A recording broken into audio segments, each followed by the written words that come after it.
ABC 22 News.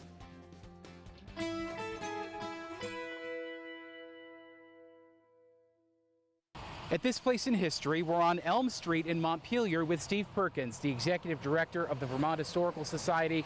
To be exact, Steve, we're within the Elm Street Cemetery, but the namesake of both the cemetery and the street is what brings us here. Absolutely, Mike. We're talking elm today, elm trees, elm streets, and I think everybody who lives in Vermont has probably driven on an elm street or walked on an elm street. The American elm tree is native to New England. The native people who lived here used the elm trees for medicine and whatnot. But the Anglos who moved here, it gave them a sense of home.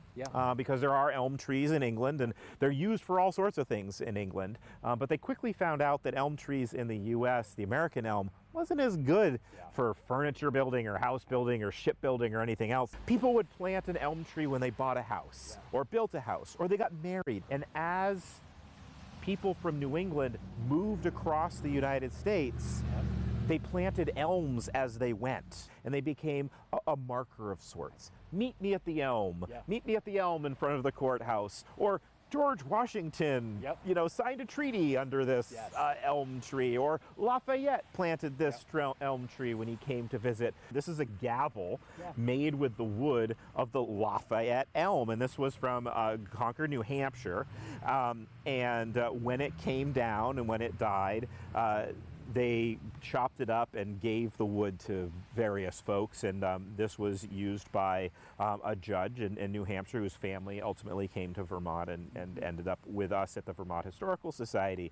A very famous elm tree, the Washington elm, in Cambridge, Massachusetts, when that came down, the state of Massachusetts actually chopped up pieces of that elm and sent it to other states, every state in fact at the time. And so we have a chunk of the Vermont Historical Society and it has a plaque on it. Hawthorne and Thoreau, they always wrote about elm trees. You got Desire Under the Elms in literature too, absolutely. One of the main reasons why you can't see any elm trees here on Elm Street in Montpelier currently, or in a heck of a lot of other places, has to do with an arboreal disease. By the end of World War I, this fungus came about in Europe. We now call it Dutch elm disease. It didn't come from Holland. It was Dutch scientists that discovered it.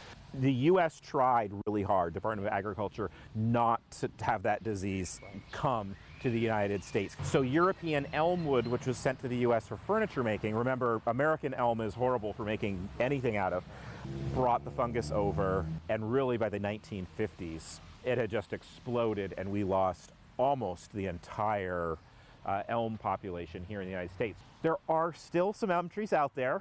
Some were naturally resistant, and the Nature Conservancy especially has a big project that they're working on, breeding these resistant trees right in front of the Bennington Museum. Beautiful, huge American elm tree that did not succumb to disease. Elm Street with no elm trees at this place in history. Local news that matters.